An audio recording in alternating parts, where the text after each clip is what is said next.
right, we're up. This is the Our Town with Troy by North Alabama's podcast. And this is going to be fun. Sitting before me, this guy.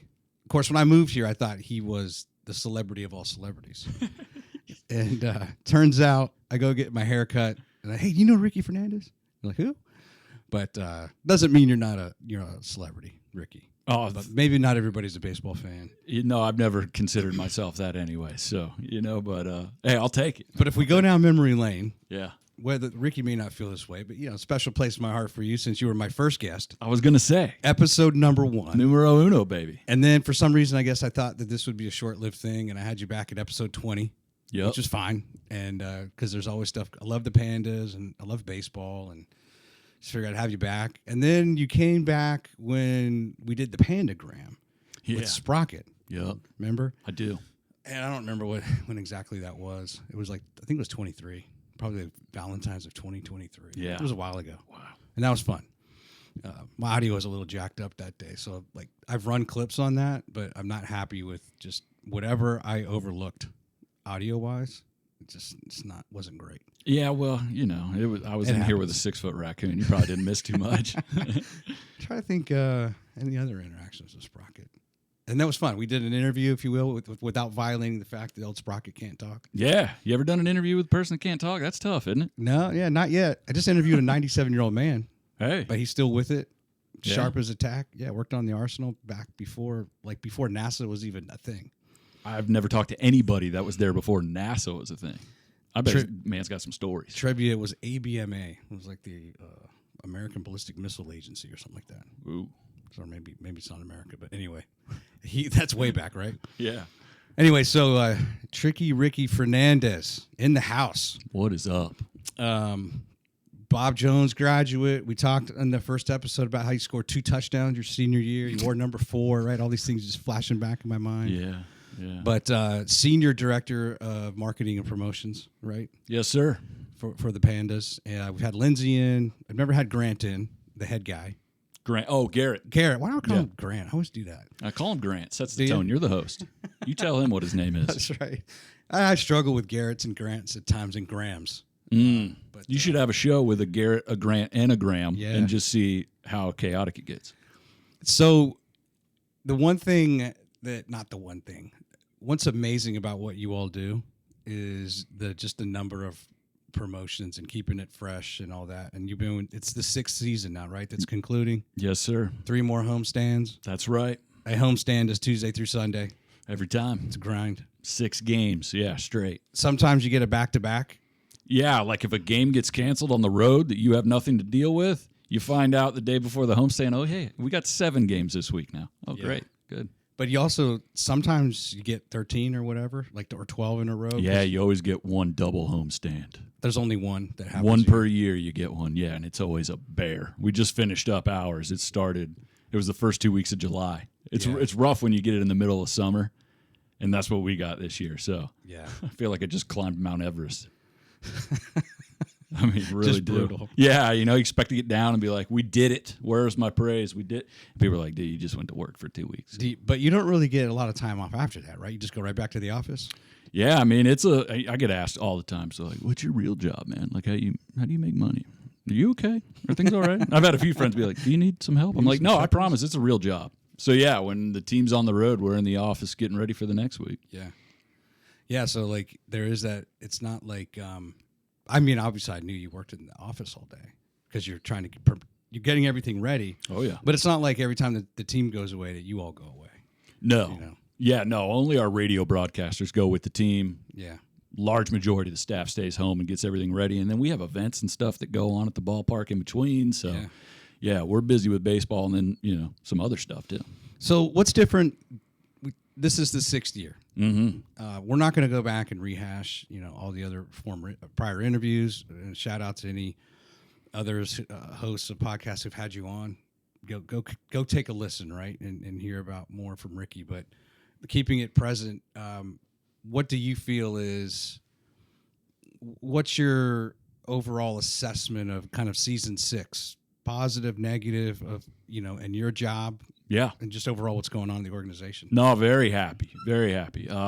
We've always had a great fan base here. Yeah.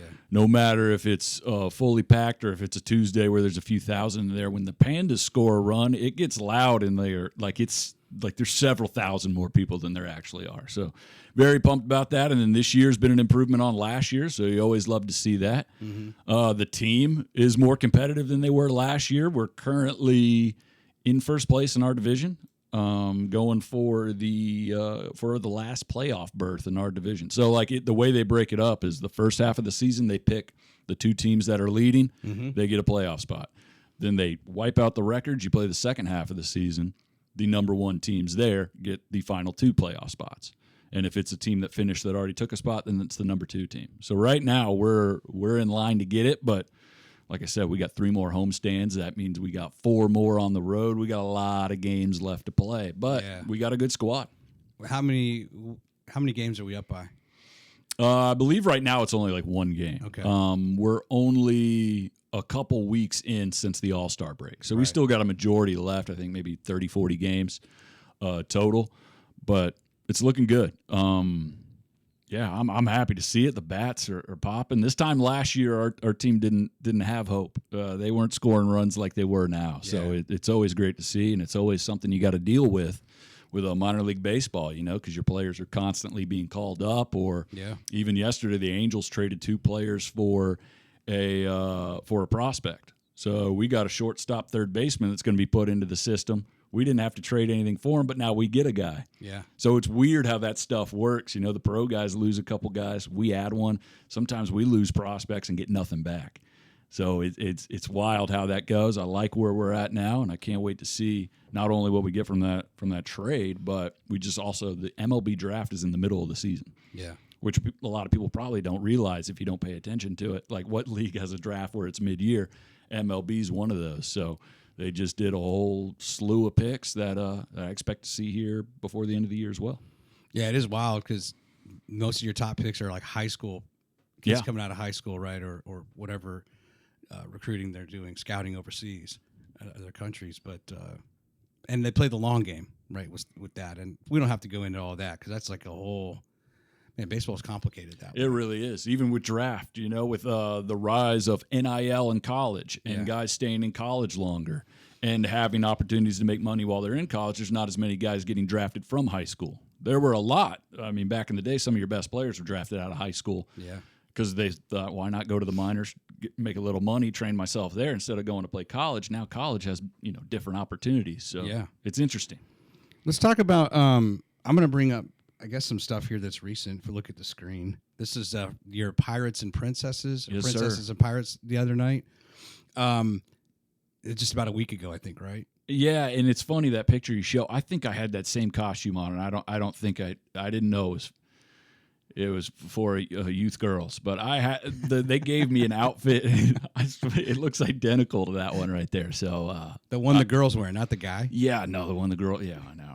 Yeah, looks almost identical to what I. So let's talk through, and this kind of goes back to the question, how do you all keep the engine going on ideas, new new things? You're always going to there are certainly things that I think are in your bread and butter and your wheelhouse. Fans probably want to see some of the games and the theme nights, but this is a new one, I believe, right? Or have you done this? Well, we've done Princess Night. It's always been good, but we added the pirate thing, in case there's any boys out there that, dressing up like a prince, not quite as elegant or cool as dressing up as a princess. Princess, they got the gowns, they got the whole thing.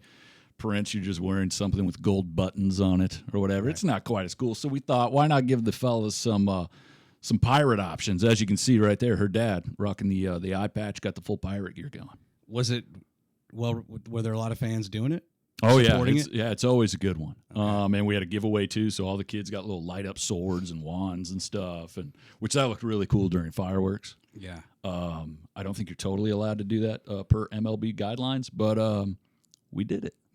And they were like, "Hey, just make sure if it stops the game, you're gonna have to handle that." And I'm like, "You got it." I'm thinking in my head, I don't know how you handle that with 1,000 people with light up swords. Excuse me, everybody. At the same time, please put down your. Yeah, it's not gonna work. Yeah.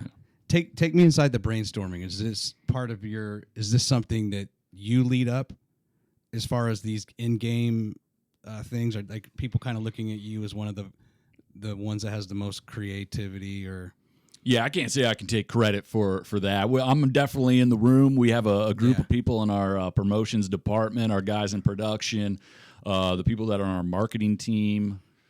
Even sales too. I mean, we go to winter meetings during the off season and we learn from other teams, and they go over, promo nights that worked well across the country, some that didn't, some new ones that teams tried that maybe works for your area, or, things like that. It's tough because you have to take in the local, something that works in Milwaukee or whatever might not work at all here. Mm-hmm. You have to kind of decide, is that something I could transplant here? But you learn a lot from the league. You learn a lot from your fans. We have a Jimothy night coming up. Do you know about Jimothy? Tell me about it. I don't think I have a picture on that, but tell me. Yeah, I barely know about Jimothy, but I've heard so much about him that now I've been forced to know. So it's this raccoon that I think was in someone's backyard or something, and it's like, it's got something going on with its back. It's a funny looking raccoon.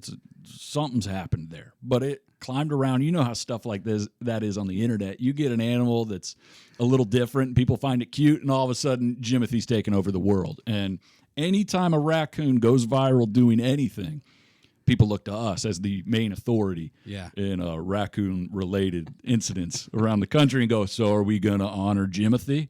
And, I mean, that happens on a Monday. On Tuesday, we're in the office. We're going, all right, we got to have Jimothy night. What are we doing? And then by the end of the week, it's up there. So it can happen quick. You got to be ready to go. But then, of course, before the season, you think of all your stuff, you put it together, but you always got to be a little flexible in case a Jimothy shows itself. So what's the overall presentation of Jimothy night? All right, so Jimothy night, we're asking people to come out dressed up like a raccoon. If you'd like, we're going to do a pregame Jimothy parade on the field, so you can strut your stuff in your Jimothy gear. The first 200 kids will give a raccoon mask out to. I got to look up the details. To be honest, we put it together yesterday. Gotcha. So I mean, but we in our meeting for the week, we're all brainstorming ideas. How do we make this? How do we make it the right level of Jimothy? Yeah, which is a question we've never had to ask before. So and then someone's got to you go on Amazon or something to get the 200 masks, or you got a vendor and like, hey, we had some raccoon masks for a thing. We thought, well, hey, we still got these. We could do a giveaway. We'll make that work. We're lucky like that. We've just got raccoon stuff lying around in case the moment presents itself. So we just saw what we can do. How can we make it special? And then you listen to the comments, too, because people went nuts on our social media, outright demanding a Jimothy night. So you got to listen to the people sometimes and just follow their lead. Hey, back on the – this is it would be, did you guys give out playing cards that look like this, or is it just some artwork to promote? No, it's just some epic artwork we made for that one. You like that? That's kind of sweet, though, right? If you had your own card deck. That would be cool. Yeah, the different pieces. What is that? Is that a king? What is it? An ace? That's a raccoon, man. I guess he's the king of all kings. A raccoon with a hook hand, man. That can be any card you want. There's an idea, right? Yeah. Task someone to come up with face cards with the raccoon. Maybe we need to have a casino night. We can give away some Trash Panda themed cards. This one now let's talk about singles night. Yeah.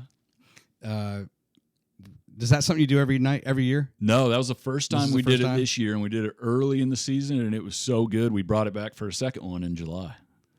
What goes down with that? Just singles night's good. It's so there's a group out of Mid-City that does it normally, I believe, at the camp, and so we brought that to our ballpark.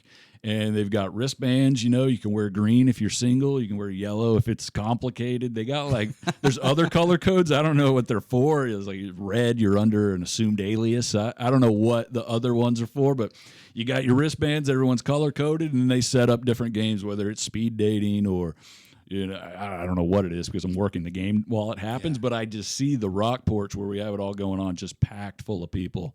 And that's 2 in a row. So I think people are really enjoying the singles night stuff. I'd love to see the color key.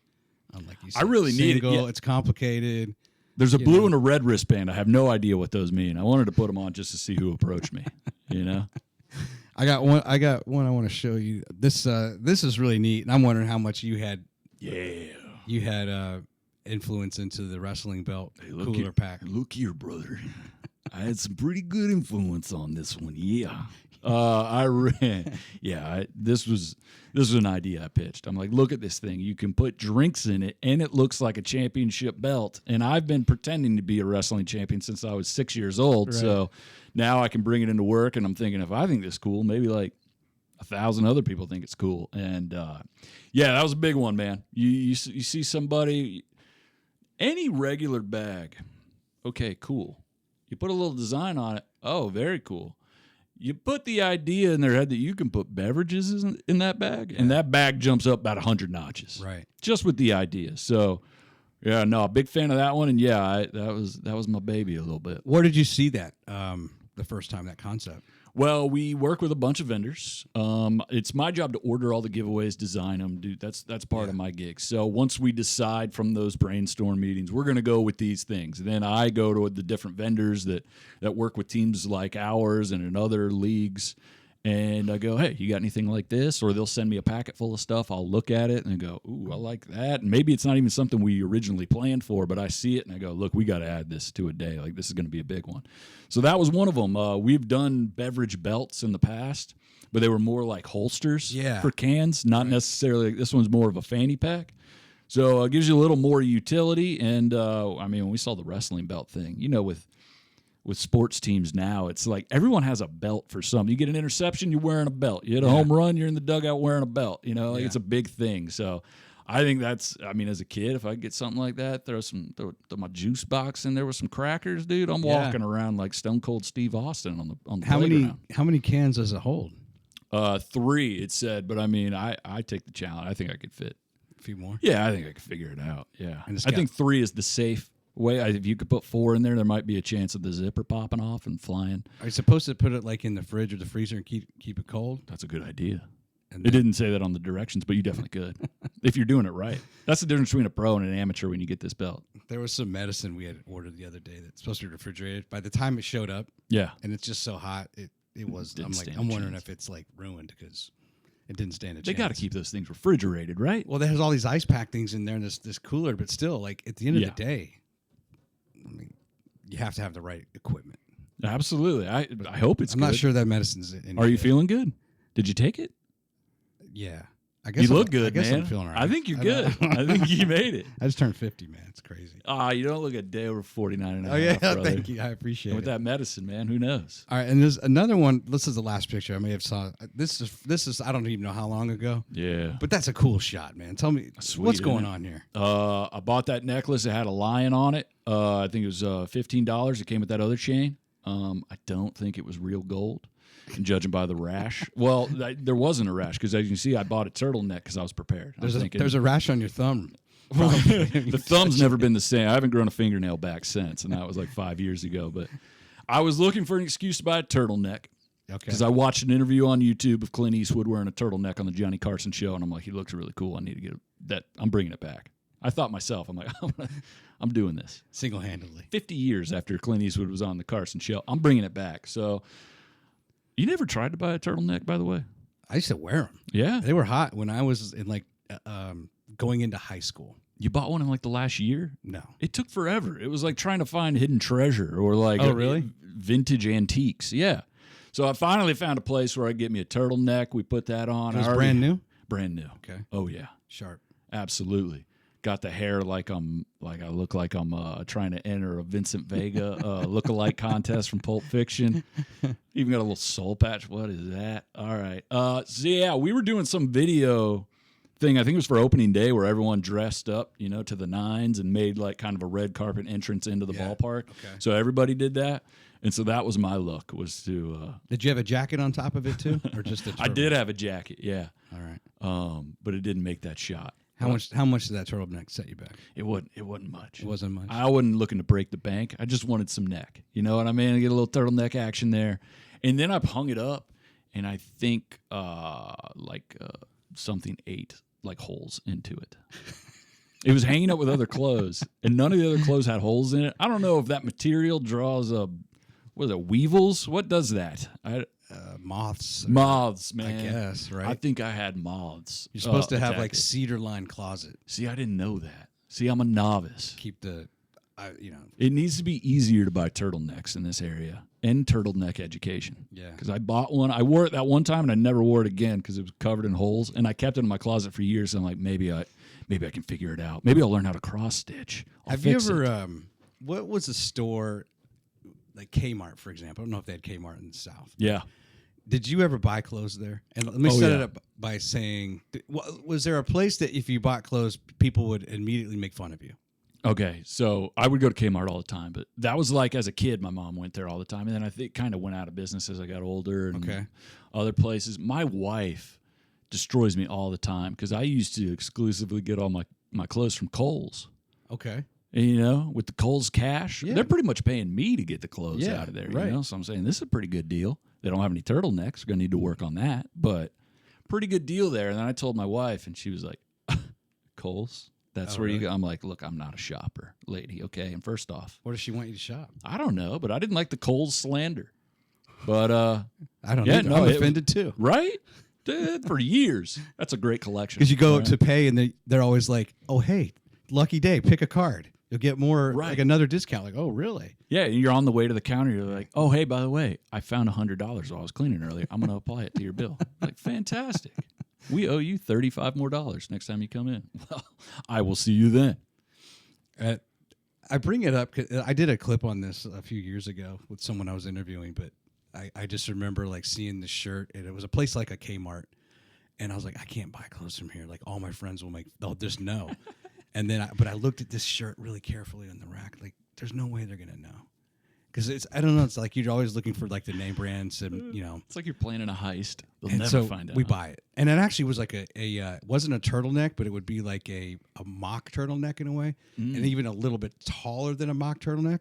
It was white, long sleeve. Is that a giraffe neck? What is that? I don't know. It's a lot of neck. I'm just saying, like that used to be such in style. They had the type of this where you had to fold it over. Yeah. They had anyway. But I buy this thing. Sure enough, I wear it the next day at the bus stop. I'm getting made fun of. That quick. Like, how is it possible? I didn't bring a backup shirt. I had to just suffer through it the whole day. Tons of people noticed my imitation shirt. That's a shame, dude. That's a shame. Yeah. See, and if there were more options for turtlenecks, you'd never been in that position. Kids are mean. They really are. It's time to bring it back, though. How long? Family update. How long have you been married now? 3.5 years. Man. Yeah. I think the first time I met you, you were still single. You're probably still doing singles night. Maybe. Trying to line it up. Oh, I was a totally different man back then. Do you have a kid?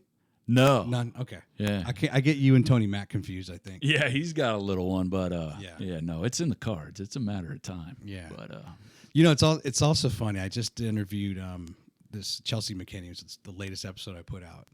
And her mom owns Erica Lane Enterprises. Okay. Over off the Arsenal. But she's like, but her name's not Erica Lane. It made me think of you too, because she had been in radio. And they're like, she's about to like start her first show, and they're like, oh, hey, by the way, you can't go by whatever her name is. You have to come up with the name. She's like, what?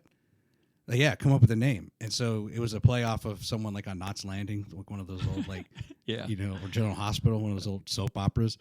And so she was like, Erica Kane, how about Erica Lane? They went with it. She's like, yeah, because you can't have stalkers and know their real name. I'm like, well, I go by my real name and people come to my house. There's like, I just welcome all the stalkers in. Because the same thing happened to you with the Tricky Ricky when you started in radio. Like, didn't you have to kind of like jazz it up? Well, no. I mean, I always wanted to use my real name. You did. Because I always thought the fake name thing, I'm like, I mean, I get it back in the day, maybe at radio, and that was a thing. Like, every DJ kind of had like a gimmick and a personality. But when I got started, I'm like, I don't really want to be. I don't want to be Dazzle or something, like, hey, there's Rizzle Razzle. I'm like, hey, look at me. I'm going, man, I grew up in this town. Like, I know way too many people around here to be Razzle Dazzle or whatever. But they threw a Tricky out there, which is just false advertising, to be honest with you. I'm not very tricky or any of that, but it rhymes good. So, yeah, I mean, I took that. But, yeah, I always wanted my real name. I wasn't too worried about the stalkers, even though I had a few people follow me home. From the station. Like, we would do things like scavenger hunts where we'd hide stuff in the community and then post on social media and people would find it. Well, then people decided, why go hunting for things when I can just follow the guy who has it in his car, follow him from the radio station to wherever he goes. And sometimes I'd just be going home. So I'd get out of my car and I'd have to like put my hands up like, it's all gone, guys. Do you mind? Yeah. You mind going back to wherever you were previously? What would you, we're going to be out there Tuesday night. Yeah. And inviting a few people. We'll be up in a suite, but, I've experienced it all there. Should wear a turtleneck. Should. That's sweet material. Outside. Yeah. I'll wear the turtleneck maybe in the. Maybe a dry fit. Does Nike have one yet? Is there a wicking technology for the turtleneck? For turtleneck? I don't know, man. That might be. That might be the next thing Turn we the need to mics do. off. Let's go. Let's do this. You did the whole turtle pillow thing and got their attention. Now we turn our attention to turtleneck. That's a nice segue right Get there. Sprocket, Yes, sir. Get Sprocket in a turtleneck. Oh, man. You certainly got enough neck for it. But what are you recommending food-wise to your friends and family that are coming out to the park? I know that they're always experimenting.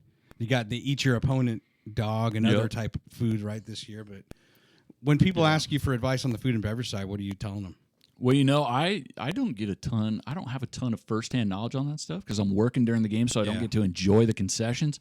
But we've got some new food and beverage staff in this year, and they've brought all kinds of new stuff. I mean, every week we have a homestand.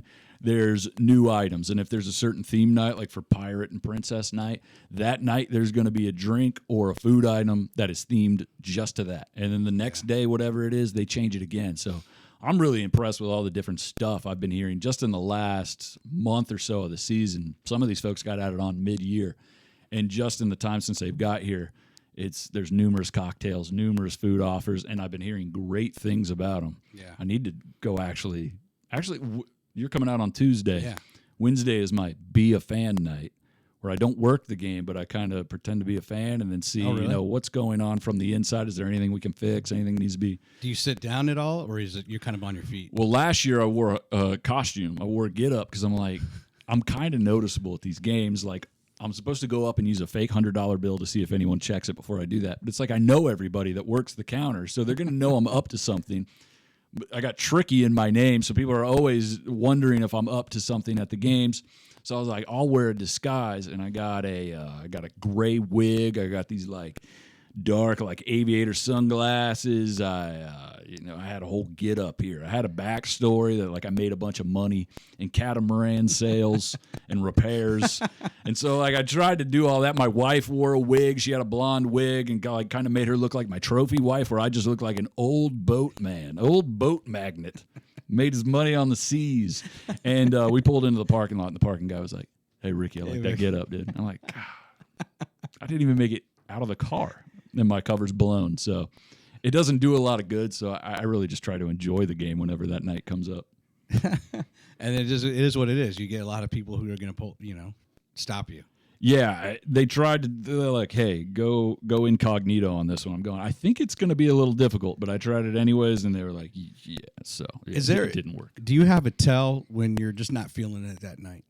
Is there people that know you well enough to be like, "Hey, man, it looks like you're struggling." Like, what? Really? It's probably my face. Really? I don't have a poker face. And, it's hard, man, when you're working 70 games a year. It's 100 degrees, 115 heat index. You got that back-to-back homestand. Maybe, everyone has a rough day at work. Maybe the office day was rough, and now you're going into game mode, and everyone here's having a good time, and now you gotta snap into it. But, yeah, I know when it happens because people will come up to me and go, "Hey, man, you okay? You all right? You tired?" And I go, "No, I'm fine." And they're like, "Oh, okay." And I'm like, I got to work on my face. This isn't good.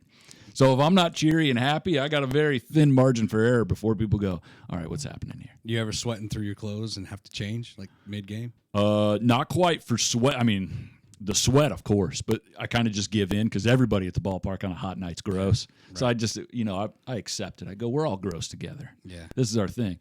But we had a rain, not a rain out, but we had a game where we had to tarp like 2 or 3 times. There was a doubleheader, and it rained mid-game. So when there's a tarp pull mid-game, our staff has to run onto the field as fast as possible, pull this gigantic tarp all the way out, pull it across the field, and you have to do it before enough rain hits the field to make it not even worth it. If too much rain gets out there before you get the tarp on, you can't play the game when it stops raining anyways. Right. So we get out there, we do all that, we get poured on while it's going. We had one before the game. I wore 4 shirts. By the time we were done with the game, I was on my 4th shirt, so most I've ever done. So, yeah, you got to be ready for some costume changes. You just go back into the junkyard or just get some Pandas promo. You don't have to bring your own clothes, right? Well, I'm a pro, so I always got stuff extra lying around, and I got stuff for the next day and whatever. So, yeah, there's always options, but, yes, a couple of them had to get washed and then thrown back into circulation for later that homestand. Yeah, that's brutal, man, the rain. Oh, man. Dude, I had never played baseball growing up. Nothing like serious, but I was like 9 or 10 years old. Yeah. And, when you play high school or whatever, like you are the grounds crew. If you got to roll tarp, you got to pull it out there. And so going into it, I thought, this will be easy. We're just rolling it out, whatever. And all the baseball guys on staff were like, look, this isn't fun, okay? Just know that. I'm like, whatever, dude. 2 or 3 times in a game, too. That's no fun. Oh, man. It works you. Yeah, I've lost 20 pounds this season. Have you really? Yeah, man. Every year in the off season, I go up a little bit, and then once the season gets going, those start pulls are a full workout. Everything we do, going up and down the stairs, walking from here to there, it's a giant ballpark. Yeah, I'm down 20 from opening day. Wow. And then you pork up over the yeah, winter, buddy. right? Yeah, no, that 20. It wasn't like I needed to keep it. It needed to go. So that's the way I look at it. Kind of like a bear. Like I hibernate in the off season. Get holly and jolly around the holidays, kind of like Santa Claus, and then once the next year comes around, all right, time to get ready. So when do you go on vacation? I never really have anything set. Like I went on vacation a few weeks ago because I went to the World Cup. Oh, nice. Yeah. I'm going to ask you about that. Our old social media manager is now the social media manager for the U.S. national team. Hold on. Is this, what's his face? Lucas Dolingowski. Yeah. Good golfer, man. Great golfer. Yeah. Dad's a club pro.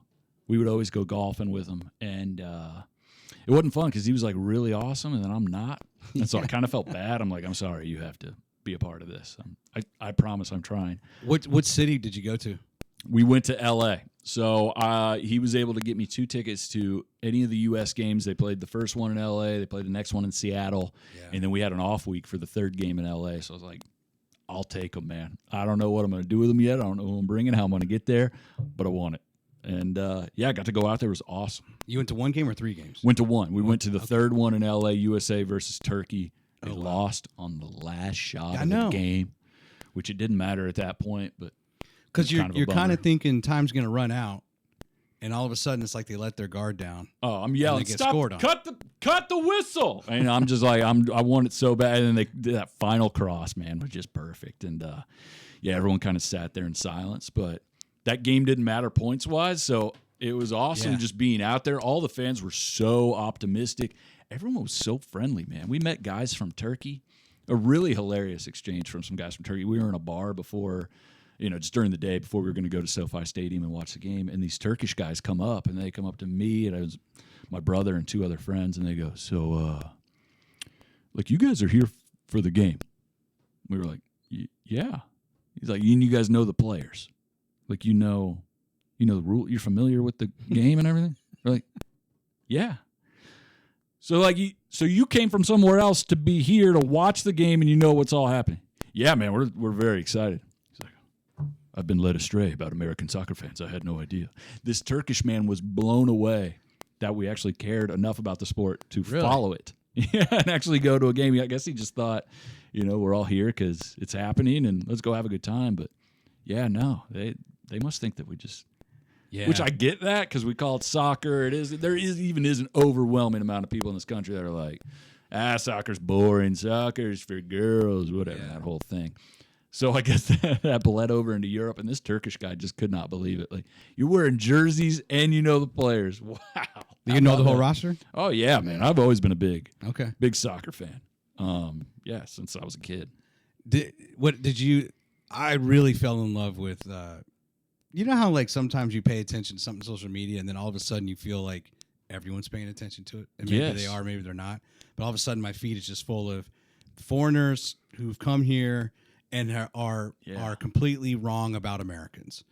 And somehow this one guy in particular, I'm still in his feed. And he's like, oh, Americans ask me this. He's just milking this thing. He's traveling all over the country and amazed at how every state is almost its own culture. Yes. Right? Its own language.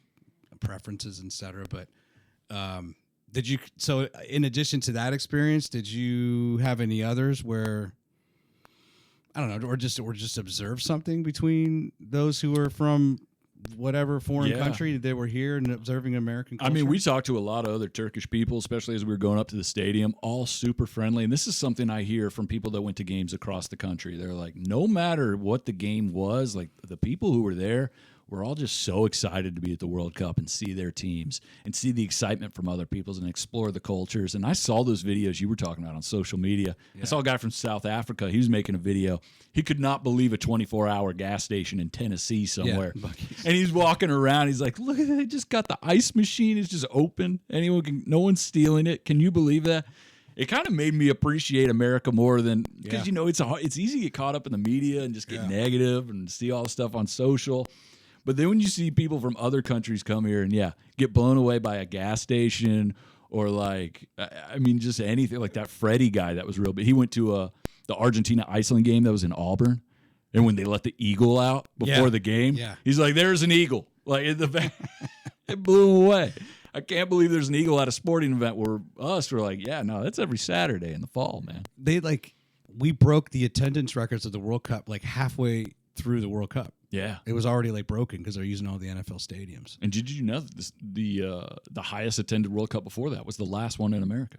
I bet 94. Yeah, by a large margin. Yeah, I mean, you saw some of the footage of the stadiums in Mexico or Canada that are being used, and decent size, but fall short when it comes to the video board, which I'm sure SoFi Stadium's just amazing. Right? SoFi, it's got that ring up top where it's just like a where were your seats? They were up, man. Oh, you up there? So did you see with the stuff with FIFA where they sold a bunch of people the 100 level seats and then moved them back and resold those seats? No. Yeah, so there was a ton going on in the build-up for the World Cup, especially with ticket prices and leading people on, making them think you're going to be here, but really you're there.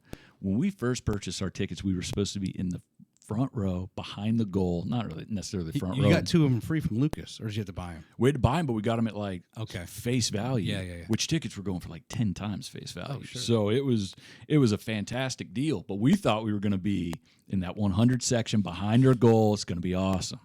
And then we get an email in February, March that goes, those aren't available anymore. You're up here now. I'm like, okay. And then I see a story come out that they did that to regular ticket buyers too that bought in that section and moved up. So we were in the 500 section. There is no 600 section. So we were up there. But it was a great seat. I'd never been to a soccer game before, and there's so much field that when you're up there, you see everything. Everything, and the way SoFi is built, that after the 100 section goes like that, 200 through 500 is built straight up. Yeah. So you're not any further away than that 200 section.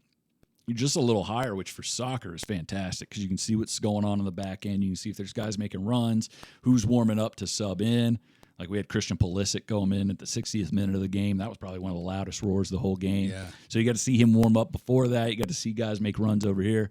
I loved it, man. It was a great spot. Plus, you had the video board. Yeah. Which is giving you all the close-ups and stuff you need, right? Yeah, which were pretty much just celebrity shots the whole time. Brad Pitt was there. Yeah, Ed Norton, too. It was like a Fight Club reunion. Yeah. At one point. They showed Scottie Pippen a lot. Did it really? They showed Scottie Pippen too much. Really? I mean, they got Brad Pitt, Ed Norton. They showed Leonardo DiCaprio the whole time, which, by the way, with his camera, he had a beer in his hand, and so he would put everything in front of his face that he could just while the camera was watching. Like we don't already know it's him. Yeah. We can't get up to you, dude.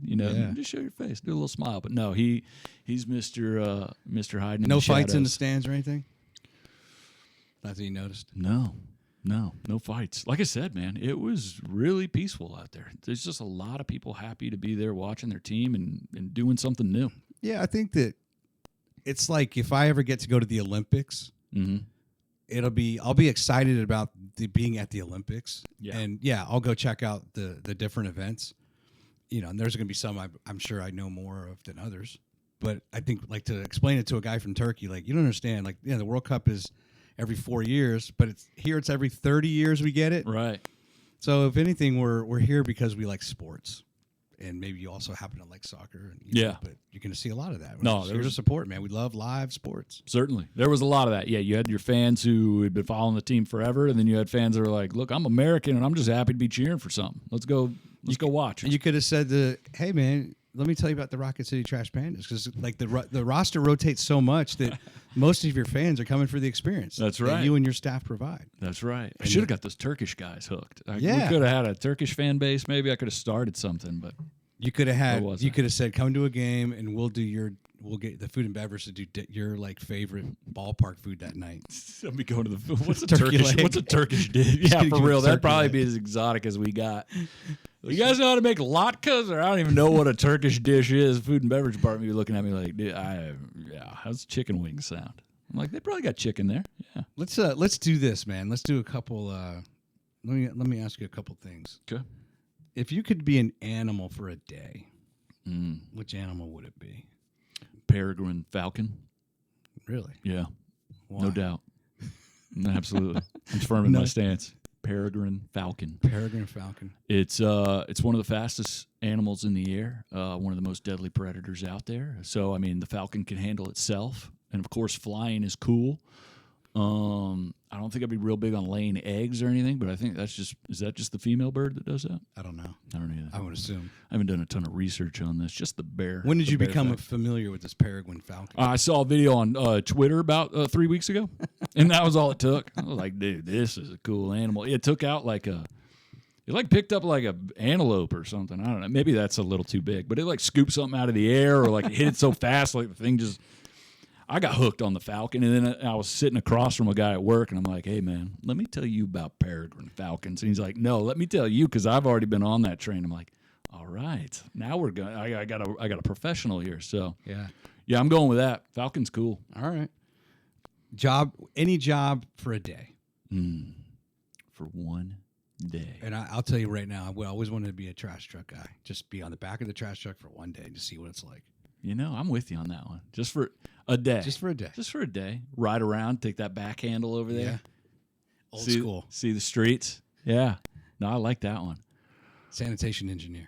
I'm a sanitation engineer, please. Thank you. Not garbage. I always heard they had good hours. You start at 3 or 4 in the morning and you're done by like 9. That is pretty good. You got your whole day ahead of you. But then again, I don't know, man, with these HOA, sometimes I think in our HOA, nothing is supposed to be done before 7 a.m. So sometimes you hear the truck idling. Yeah. It's just waiting for its time. For 7. And the HOA guys on the front porch just, you better not. Don't even try me today.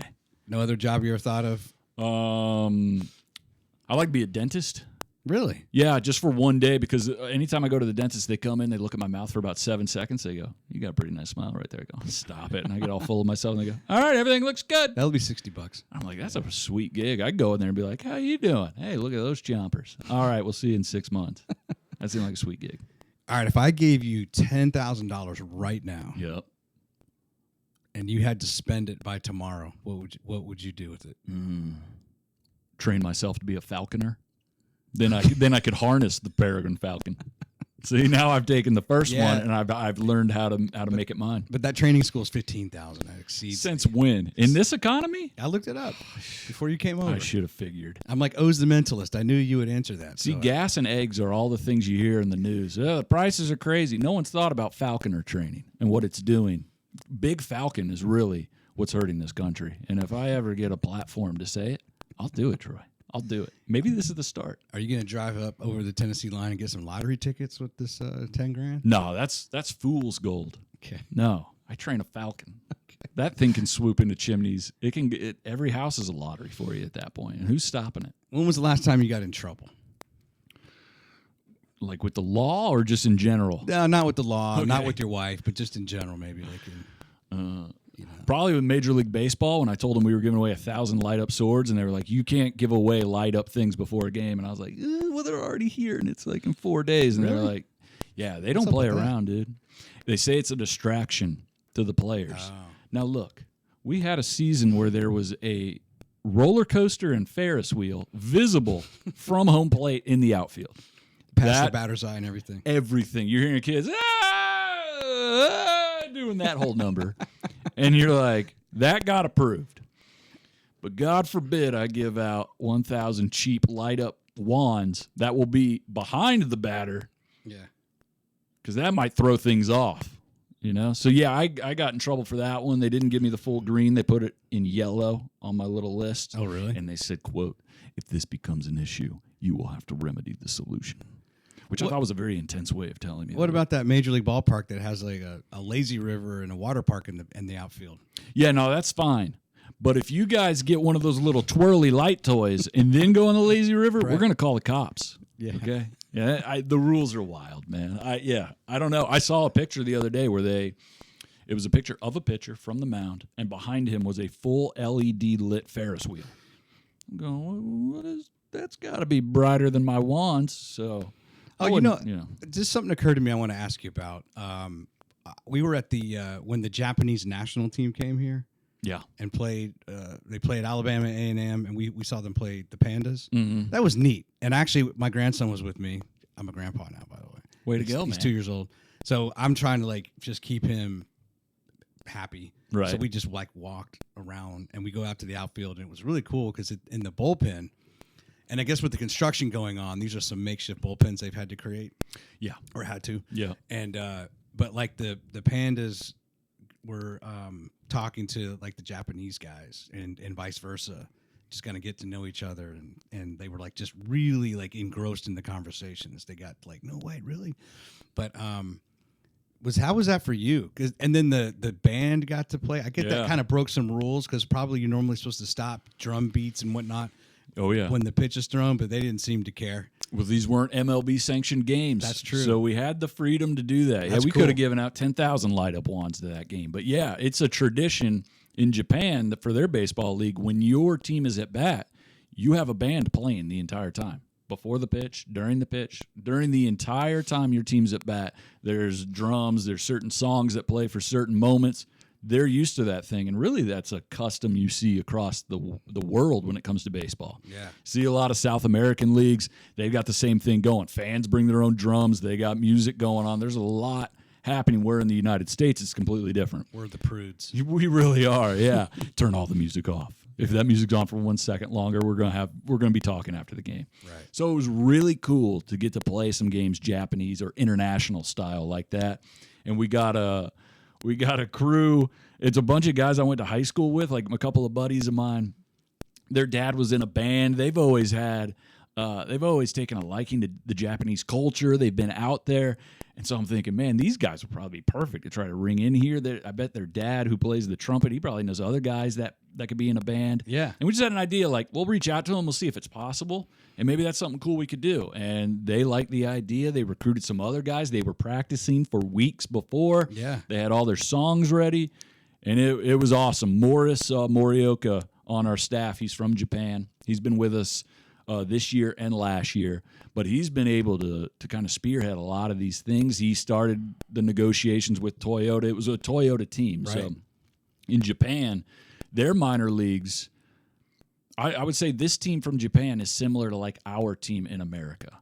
So there in Japan, they have industrial teams. So say Toyota has a team, other teams have teams, but it's not full of the guys from the assembly line that are playing. Yeah. They hire professional baseball players to play for their team. So instead of the Angels having a AA team, Toyota's got a team, and those guys, a lot of them go on to play for the Japanese national team, go on to play pro in Japan, maybe America. So it's kind of their starting point into professional baseball. So that's why it was so cool to have them down here, play guys that are similar level, but in America, and get to explore those different cultures and things we do. It's funny because we were sitting on the first base line, Mm-hmm. and at some point, I'm I want to go check out this band. And I was expecting there'd be a bunch of Japanese guys. No, I was they're all from here. Oh, yeah. Oh, okay. Yeah, all from the local area. I said. It was neat. Yeah, it was really cool, man. And we appreciate those guys doing that. We got a Japanese Heritage Night coming. It's the second to last game, September 5th. So we're going to have a lot of that stuff out there. One of our old players, Trey Cabbage, you remember him? Of course. Dude, he was got to be one of the most memorable guys because he had 450-foot home run power at all times. So much fun to watch. He actually started playing for the Yomiuri Giants in Tokyo, which are essentially the Yankees of that league. Wow. And so he sent us a jersey, signed it. We're going to auction it off that night for Japanese Heritage Night. So it's cool as the years have gone on. We've got some guys doing other stuff that they had such a good time while they were here. They, they lend a helping hand. Yeah. All right, man. Let's do some impressions. Oh gosh. You remember your Southern Gentleman, which is one of my favorite. I want you to talk the Southern Gentleman talking about NIL. whether for or against. All right. Now look over here, Troy. Why don't you take a seat down there for me? Would you like a cold glass of possibly some iced tea? Maybe a scone with some of my wife's fresh marmalade? How's that sound? Let me get you one of those. So, now, I don't know if you is familiar, but college football now, they let us give you the cash straight up. So I'm going to be pretty straightforward with you. How much money do I have to pay you to get you to go to this here university? And that would be it right there. I'd imagine it'd be a pretty heavy-handed, like, Colonel Sanders type, maybe a boss hog-looking dude. Like, why don't you come on over here? I think you'd be a fantastic Gamecock for the University of South Carolina. It's kind of like a Goodwill Hunting where Matt sends Ben Affleck to go in for his to interview. Yeah. He's in that crazy get-up, and he's like, and they're like, can you guys give me, like, some cash? Give me, like, $200, man, like an appearance fee. But I could see you dressed up in such a way and be the closer. Like, I know, you're the man. closer to bring that. What's it going to take? Look here, son. I'm sure you visited a lot of campuses, and I'm sure that Howard's Rock over there at Clemson's real nice. And I got a lot of nice rocks in my garden, let me tell you. Now, I don't necessarily put them up on a stand and touch it every time I play football. Is that something you ever thought about? You touch a lot of rocks before you play football? I didn't think so. Now, here we don't deal with rocks so much. Well, aside from the rocks, I got in this diamond ring right here. I deal with them quite often. Now, you might be wearing you one of them rings someday. What do you say you sign that piece of paper? We go to practice. I like that. Yeah. All right, let's switch it up. A Bostonian reaction to Keegan Bradley as Ryder Cup captain. Oh my God, Keegan Bradley! I went to junior high with Keegan Bradley. I used to stuff him in the dumpster every day after sixth period, and I do it from about 30 feet away. A putt that not a single one of our guys hit all week. We let those clowns from Europe come over here and do their little river dance across the tee box. I'm sick of it, Troy, and let me tell you, you make me the captain of that team, we'll probably never lose a hole. What's a shutout victory in that? You know? Because I get it. I'll tell you what it is. Reminds me of the 86 finals. It was, I was staying with Larry Bird's sister at the time. Her name was Greta Bird. And I said, Greta Bird, come on. I think I've slipped into the Southern gentleman a little bit. So I said, look over here, Greta Bird, all right? Your brother better have 25 and 10 because I owe a guy in Southie $1,500 from last year, okay? Don't make me remind you what Worthy and the Lakers did to us because it makes me sick, okay? Now, look, tell him go out there if I get 25 and 10 and then if maybe he could sign his tube socks for me. I got a guy I got a tube sock guy in Dorchester. So could you maybe make that happen and maybe win the game? How's that sound? That'd be a fresh feeling. And could we maybe get some AC in the Boston Garden? It's 117 degrees. What year is this? We're living like we're in the colonial era. We need to get some NIL money down. Let me call my Southern gentleman friend. We'll get some money in here for the AC. All right. World Cup fan reaction to America. You pick any accent you want. Oh, man. World Cup reaction to America. Oh, look at them over there. They just saw they can kick a little soccer ball around, win a game. Oh, did you beat Bosnia and Herzegovina? Oh, that's cute of you. Yeah, we've won a World Cup before. We've won a lot of games, but yeah, good for you, chat. You go, hey, Belgium's coming up next. I hope you guys don't decide your goalie wants to step 40 yards away from the goal, fake a kick, and then give it right to the other team. I'm sliding into the Boston. I'm wasted. I got nothing left voice-wise. I just keep sliding into the voice I did previously. You know what? Boston, they hosted a couple games up there in New England, in the Patriots Stadium, right? That's right. I saw Scotland was over there. Scotland was, they took over Boston, which is kind of like Little Boston, right? Yeah. Or Little Scotland. Right. I bet that was a great time. You just still do your Scottish accent? I wonder if mascot, any accent you want. Mascot of the year voting for Sprocket. Mascot. You're trying to drum up votes for Sprocket to be the mascot of the year. Okay. Looky here, laddie. When it comes to wearing a costume, there's only one person you can pick, and it's Sprocket. And if anybody knows about wearing something, it's me. I've currently got a kilt on, and there's a little bit of a breeze, if you know what I'm saying. So I'd go for that man right there, or any man that can wear a complete fur in the middle of an Alabama summer. I got nothing. I don't know what That's all good, man. There we go. I like that. There's some good stuff in there. What are your thoughts on the Savannah Bananas? Savannah Bananas. General, their business model and the longevity. I mean, I know they're. Yeah, what are your thoughts on that? I think it's a great idea. I mean, the Harlem Globetrotters kind of put that blueprint out there, right? You can take a serious sport, you can gimmick it up a little bit, still have the sport go on, but just change up the rules a little bit, make it a little looser, and people are going to love it. I mean, I saw them sell out like Texas A&M Stadium. Was that 100,000 people or something? I think it's a fantastic idea. Now, of course, with time, are the Harlem Globetrotters as popular as they were 40 years ago? No. Yeah. So when you don't have the actual excitement of real competition there, you got to kind of find ways to stay new. So I'm sure they got something planned. It seems like they've been nailing it so far. But, I mean, great name. Kids love them. Yeah. They sell tickets. It's exciting. A lot of our guys, when they get done playing baseball, like our Trash Panda guys, we've had a couple that go play in that league, whether it's for the party animals, they're Washington Generals or the team they always play.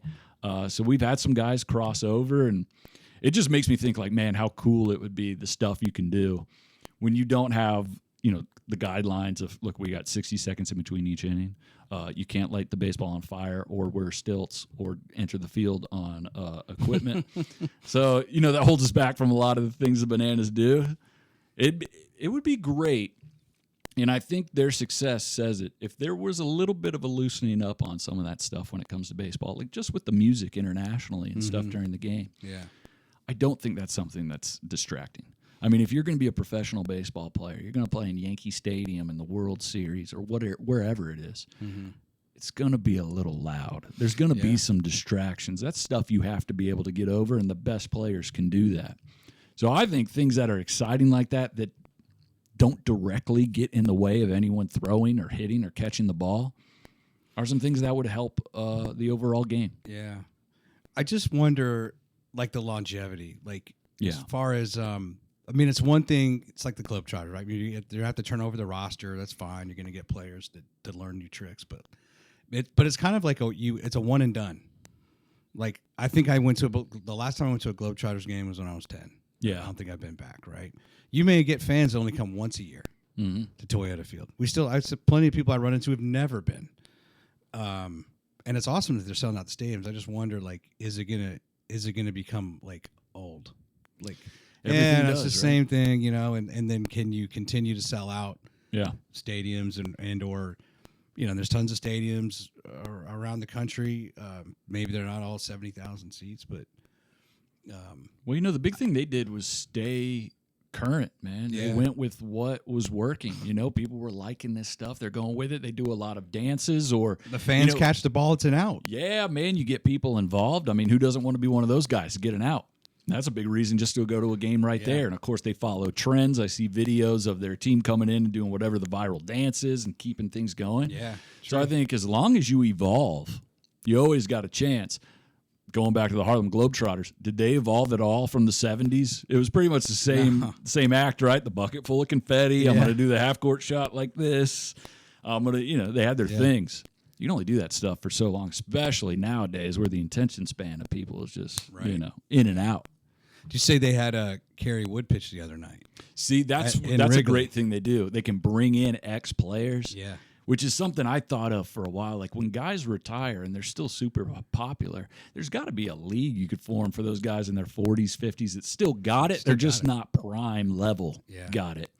And that's something they capitalize on very well. If they're going to play a game in Philly, all right, let's get Shane Victorino in for a game and have him play for the team. Or if we're going here, let's get an old guy from the local area that people love. That's great stuff, and I think you keep that going. Did you see that clip of Kerry throwing it behind his back? Oh, it was awesome, with the behind the back like slow. That, and then pretends he's going to throw it, and it goes right down the middle. Yeah, it was Think awesome. about that from him, too, Like, he's Kerry Wood. If he goes out and tries that move and it dribbles behind the, it just looks terrible, people are going to go, yikes. But instead, he delivered it perfectly. Yeah.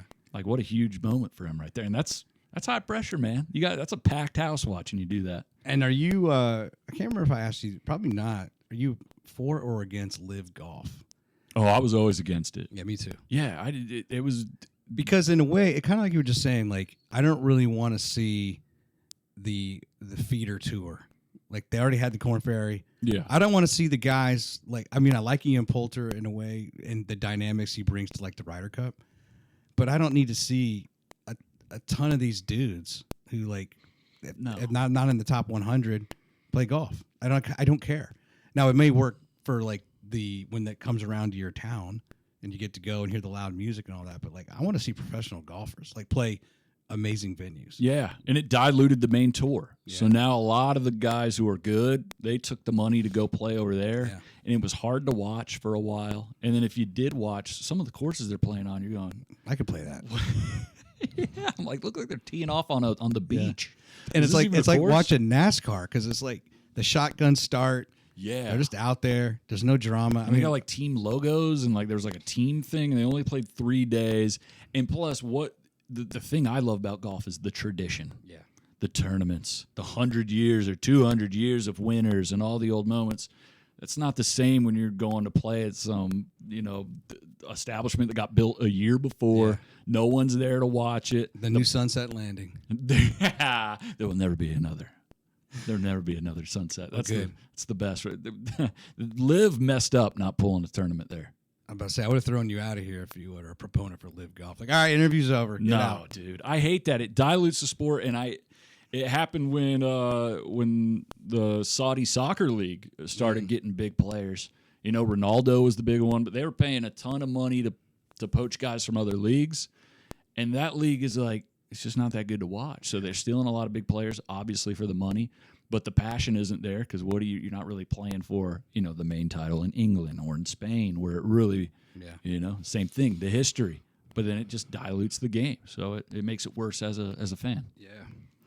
You got any final thoughts or any final things you want to promote? Yeah, man, the Rocket City Trash Pandas. That's what I want to promote. We're making a run for the playoffs. We haven't been back to the playoffs in at least 2 or 3 years. It was fantastic when we went, but we just got a little taste of it that time. We won the first game. We lost the next 2.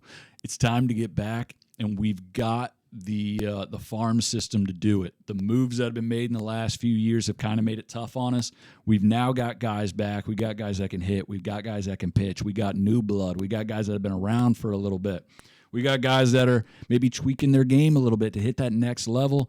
I really like what we got going on here. So we got 3 homestands the rest of the season. 2 in August. These are your 2 cameras. You talk to them. Both of those. Look at me right here. Can I get a dramatic zoom? Is that possible? Or yeah, I can zoom you. There you go. Let's see here. That's good. Let's go camera 3.